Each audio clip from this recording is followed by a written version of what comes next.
Hello, hello everyone. Welcome back to Let's Play Chaos Head. It's been a while since I've recorded this, and since Max Payne LP is now going along, I thought I'd get back to this for a second. Under ordinary circumstances, being released from a long investigatory... Woo! That was quite a word there. Being released from a long investigatory headquarters meeting would have left Ban Yasuji feeling refreshed. But that certainly couldn't be said of today, when he left the other detectives and went up to the windowsill to irritatedly place a call to his junior.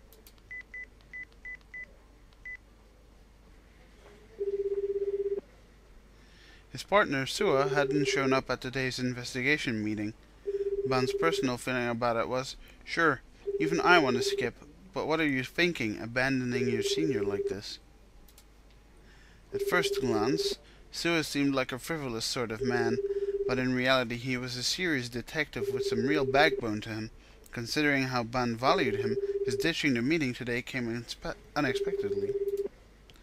Ban had tried to contact him countless times, but he always ended up getting his voicemail. What with having heard something rather disturbing from almost 2 days ago, Ban was having a hard time settling down. Today was full of annoyance after annoyance.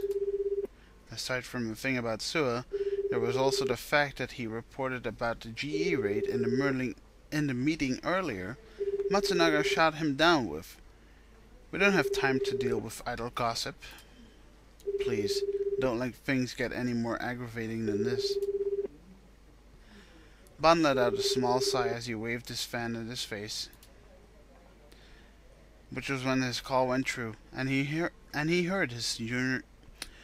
Which was when his call went through, and he heard his junior's voice.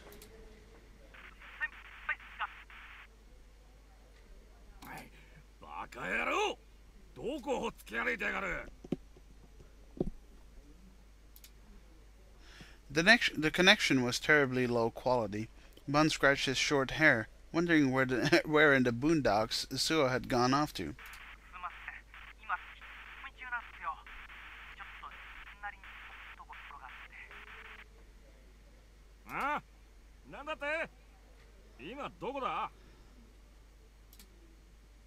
When Ban yelled, Sua's voice grew inaudible, and for some time rustling noises continued in exchange.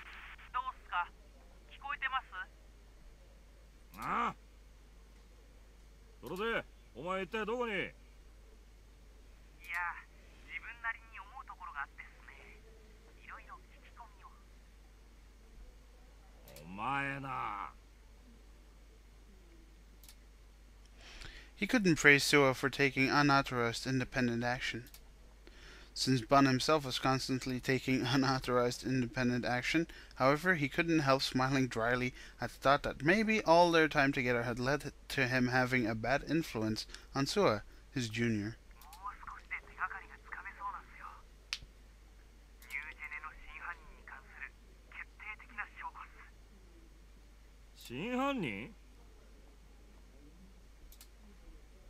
The color in Ban's eyes shifted.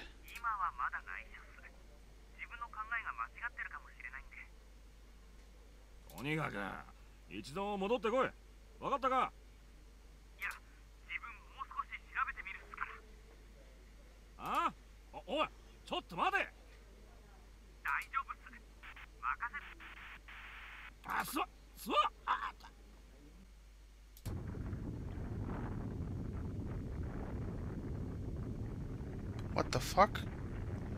Right then, the area at his feet began shaking.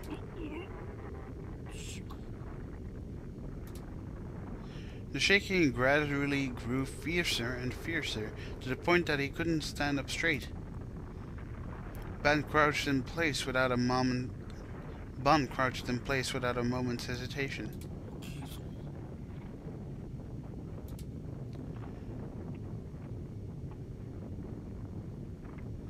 The other detectives, who had at first been unfazed, finally picked up on the gravy. The other detectives, who had at first been unfazed, finally picked up on the gravity of the situation and dug down on or wormed their way under the tables.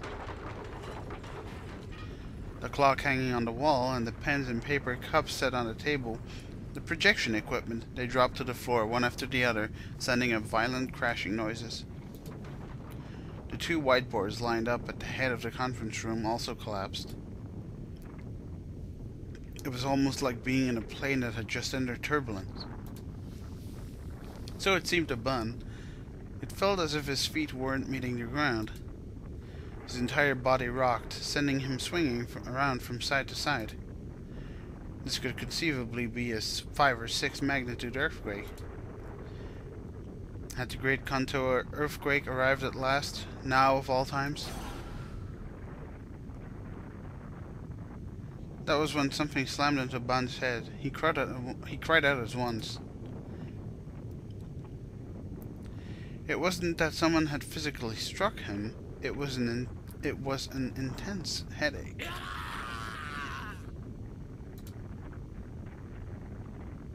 Suddenly, screams resounded through the conference room. Gritting his teeth, Bun raised his head to see one of the jurisdictional detectives holding his head in his arms and writing. And then he flopped over powerlessly, like a puppet. Most of the other detectives' faces were contorted with pain, and they were pressing down on their temples or cradling their heads. What was this headache that had matched nothing he had ever experienced before? Bun had no way of knowing whether or not it was connected to the earthquake.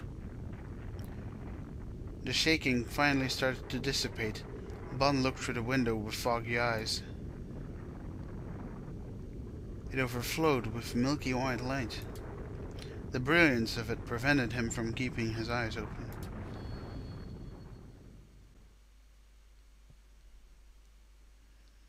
Well, that's fucked up.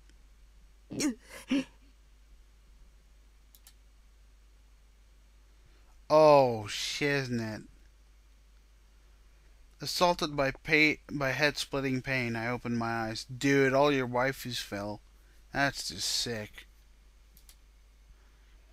I realized I lay collapsed face down in the middle of my room. I tried to get up, but as I did, pain raced through me as if my headache had infected the rest of my body, and I immediately moaned and borderline fainted in agony.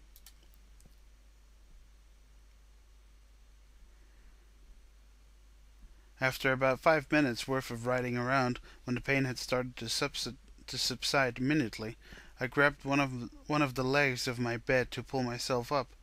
I used a hand to wipe the greasy sweat off my forehead. The room was in a disastrous state, as if a storm had passed through it. All of my brides who had been lined up on their shelf were now toppled over or had fallen to the floor.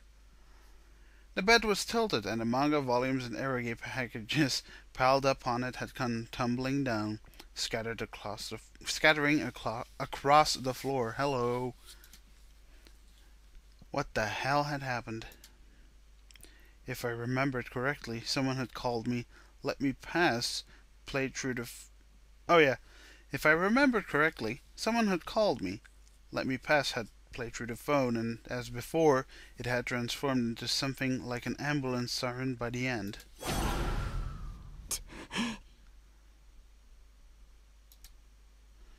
Right. I'd heard the ground roar at the same time that the buzzer sounded, and immediately afterward I'd been consumed by the sensation that my entire body was boiling and melting. I had absolutely no memory of whatever came next. My mind went blank. Hello. It couldn't be. Electromagnetic attack by Shogun? Maybe Shogun was capable of carrying out the same sorts of things the system described in the patent I'd found earlier. Such thoughts made me shudder. Enduring my headache, I looked up at the ceiling. I didn't see anything there, of course. If he were recording my thoughts, I'd be from a satellite... Pardon me. If he were recording my thoughts, it'd be from a satellite's distant upper atmosphere orbit. いくらなんでもそんなはずないよ。But judging by Senna's tone when she told me all those things, it almost sounded like the system in that patent had already been put into actual use and was being abused by certain people. One of those certain people was Shogun. No, that's impossible. Oh boy, I'm not going there this time. Whatever the case, it was too much of a logical leap.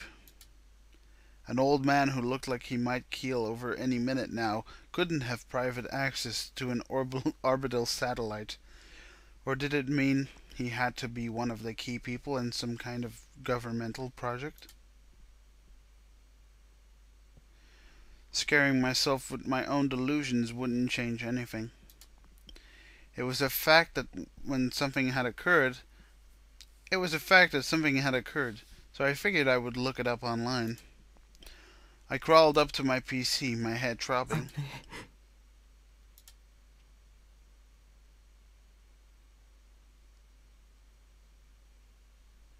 I was positive I'd left it on, which meant it wouldn't make any sense if my Seritan screensaver weren't being displayed on the monitor, but the screen was pitch black. I hadn't set it to automatically enter standby on its own, so it shouldn't have ended up like this, but my consciousness was clouded. My body remained limp. It was a struggle just to stand. Clenching my teeth to put up with it, I moved the mouse. No reaction. Next, I tried pressing the power button.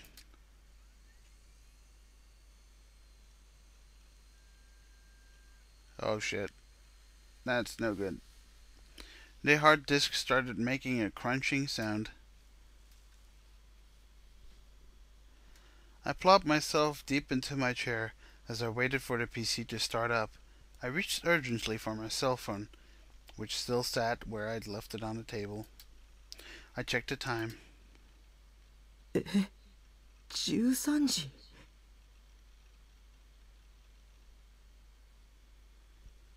Wait, Jusanji? Dude, it's 13. It means it's like 1 in the afternoon.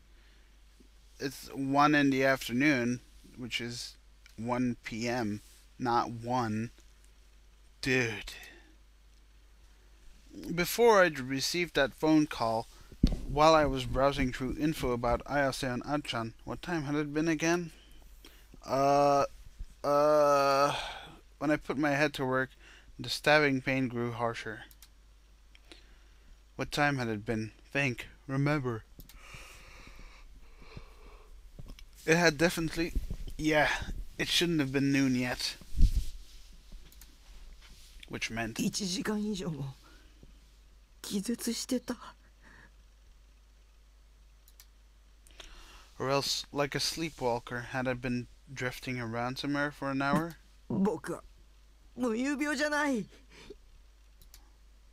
I shook my head to keep my thoughts from sinking in a negative direction again. The resulting pang made my field of sight waver dizzily. It was as if a lump of lead had been stuffed into the center of my head. When I took a glance at the monitor... Oh, shit. おいマジで Hey, there goes your Mobo. Psst, Simon, that's his.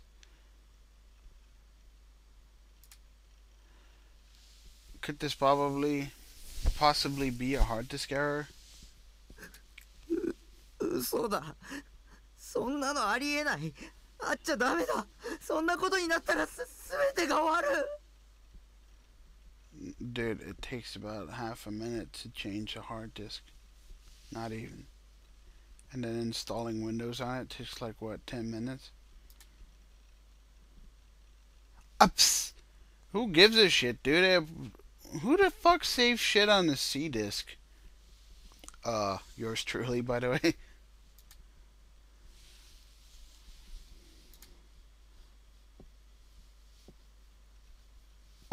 Bookmarks, I don't know. It's like what? A one, like 23 kilobyte file. I mean, you could easily just put that on a stick or some shit. I mean, this was made in 2005, I believe.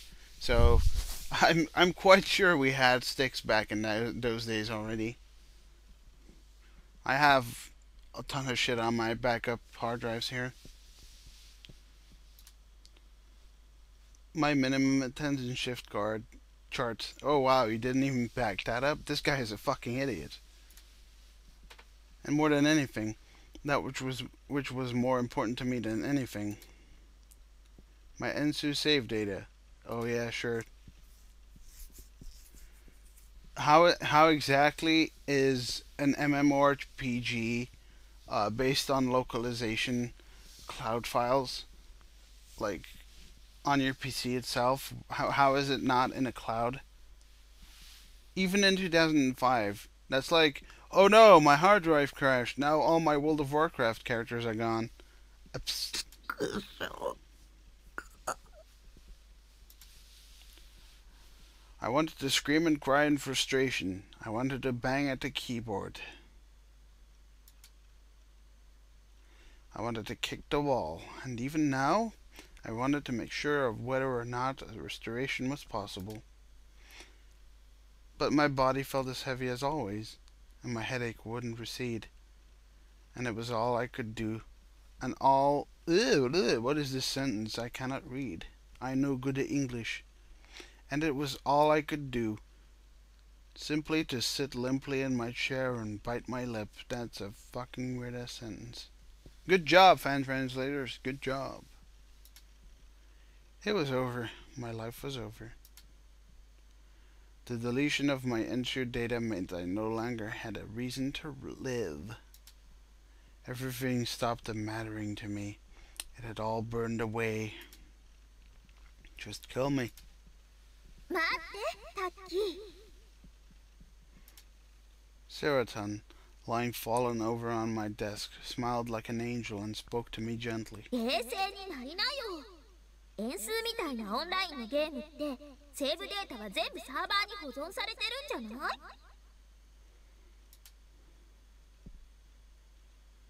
By servers, you mean the company's administrative だから servers? たとえタッキーの PC が壊れてもナイトハルトッチのデータは消えてないはずっしょ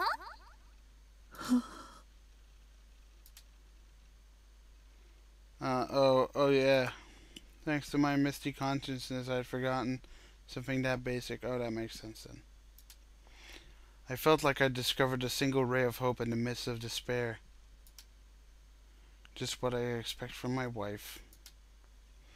I've regretted the loss of my precious Moe illustration collection and MP3s which I hadn't backed up, but I had no choice except to give them up. Even so, I wanted to commence the work of reinstalling my OS as soon as I could.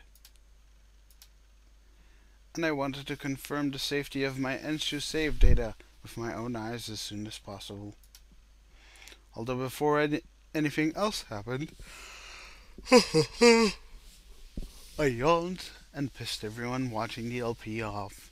I needed the headache currently torturing me to subside.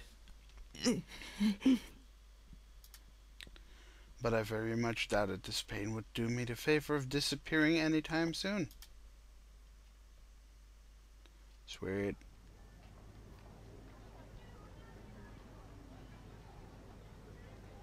What's all this shit?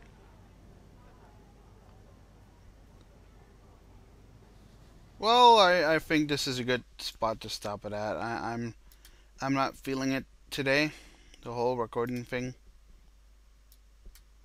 As you can see, today is the 3rd of February. I'll see you guys later, and thank you for watching. Bye bye. Hey-o.